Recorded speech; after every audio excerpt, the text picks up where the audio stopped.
Hey everybody, it's Melissa from Welcome to the Woods. We recently installed a beautiful privacy fence in our backyard. Big thanks to our sponsor Superior Plastic Products. I'm going to show you how to install this vinyl fence in hopes that it helps you with your project.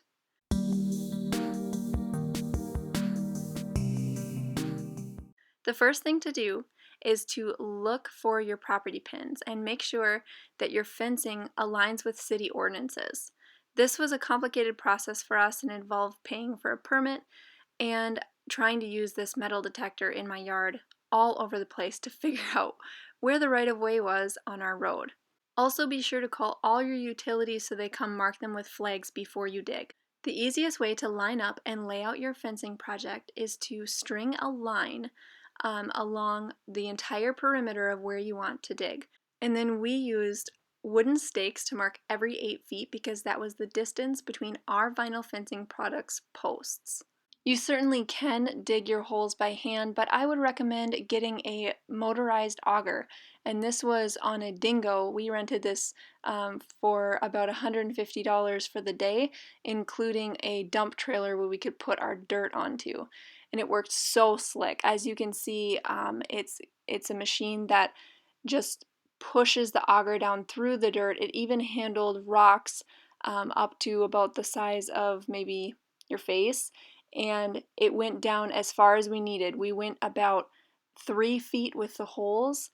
We're going to be putting in at least 30 inches of cement on each post. To dig this all out would have probably taken weeks, and the Dingo did it in just a day.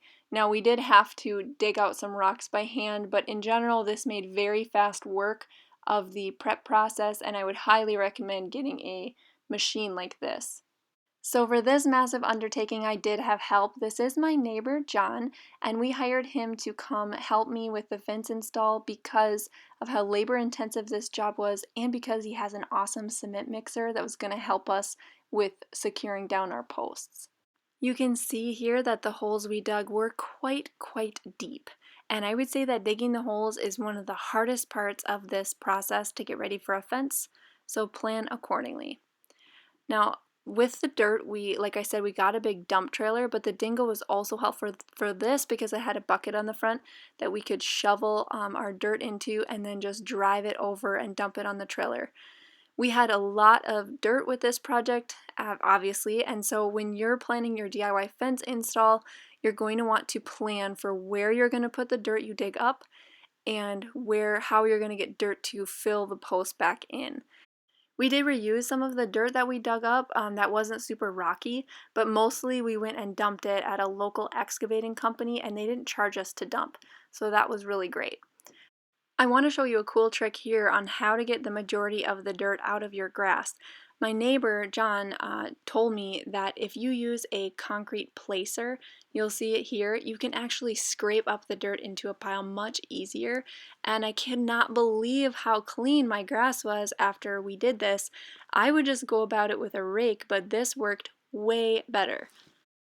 Once you've got everything prepared with the holes, you're going to restring your line and dry fit all of your posts. The line is going to serve two functions. One is to keep the fence straight because you're going to align one side of your post with the string line. And then the second thing that it's going to do for us is keep the depth correct. So we are going to be using, you see the opening in the post, the bottom of that opening aligned with the string to make sure that all of our posts are set to the same depth. So across the top of the fence, it looks level. On the corners, your string gets tied off both directions. Some of the holes we had to dig by hand just a bit deeper because you want to make sure when you're cementing your posts that the bottom bells out so that there's cement underneath the post as well. Fortunately, John had this big cement mixer that made mixing up big batches of cement and hauling it in wheelbarrows a breeze, but I have heard that some types of quickset concrete can be mixed in the hole, so you might want to look into that if you're doing a fencing project.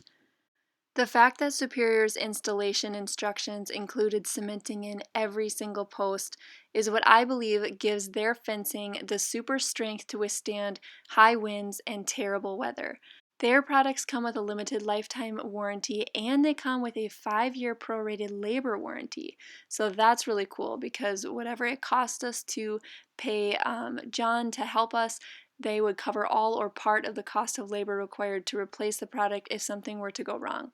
You can see in this step that we put some cement down at the bottom of the hole, and I'm using this 2x4 that we cut to a very specific length of 90 3/4 inches so that it came out that the center of each of our posts was 8 feet exactly. Now we are going to check level both ways, and John's helping by moving the bottom of the post to kind of get it where we need it to be before we press it down into the cement that's in the bottom of the hole. One method that was very helpful if you need the post to move just slightly to make it level is to put a 2x4 down into the bottom of the hole and push against the post in the cement. So it's so important that your post is level on both sides, both ways, and not pushing against your line. You want it to be just barely touching the line. This is so that all of the pieces fit together properly when you go to assemble. So in order to keep our level, instead of having somebody, come back and check that it hasn't moved, we just braced it both ways. So we kind of created a tripod with these pieces of wood and we clamped it to the post. The other end of the wood beam that's using to prop up the post got a wooden stake pounded into the ground next to it, and then we drilled those two together. This just makes sure nothing moves, and it allowed our post to cure perfectly level up and down. Don't forget before you brace the post to check your depth and make sure that the height of the post is aligned with your string. Some of our holes ended up being bigger than 12 inches in diameter because the dingo pulled up a big rock or something. So then we put a piece of plywood down into the hole, and I held that in place, making sure there was at least a few inches of cement around all sides of the post. And I held that in place as John put cement in, and then I would dump dirt behind it to hold it back. We added cement and dirt at the same time to hold that plywood in, and then when we were finished tamping both of those into place, then I pulled the plywood out.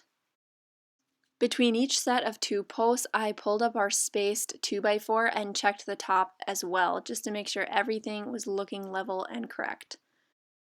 We filled all of the holes with cement up to about 2 to 3 inches below the grass line and let the cement harden and cure.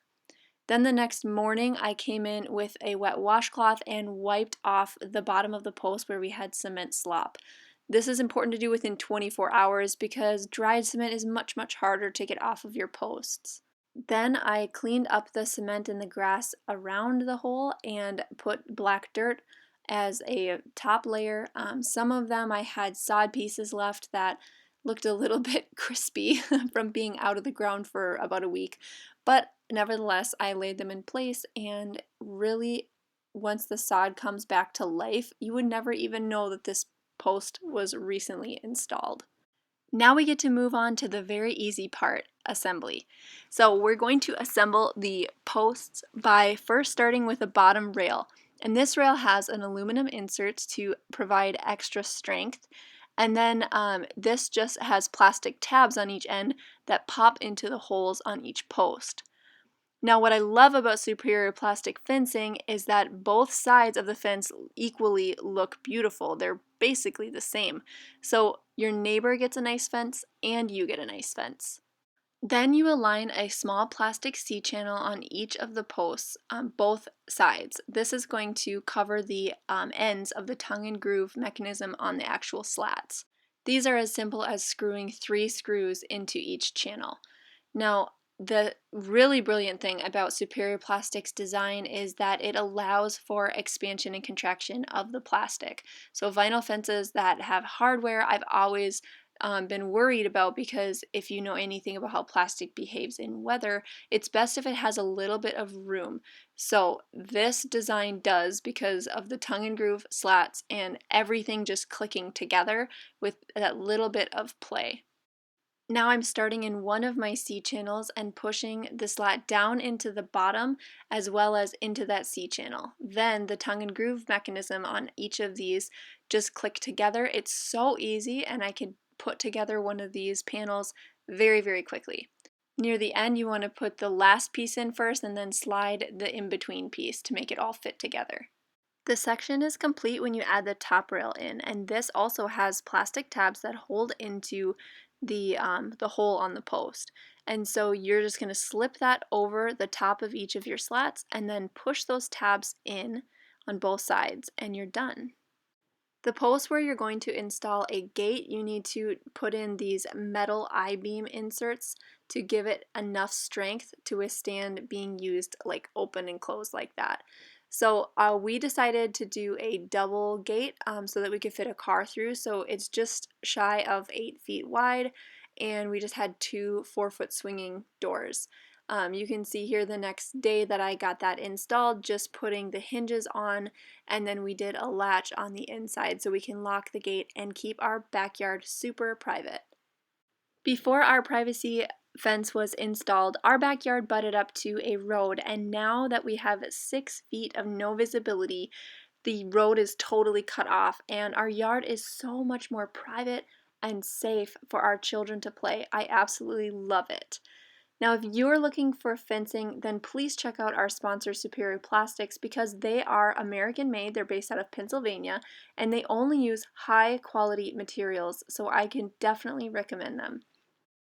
Overall, I would say that this project is labor intensive, but honestly quite easy. So if you have an extra set of hands and some strength, you can do this yourself. I hope that you learned a lot in my how to install vinyl fence video, and if you did, please consider subscribing to my channel or following me because I make tons of DIY videos like this and I would love to have you along. Thank you for following along and watching on Welcome to the Woods. We'll see you again next week.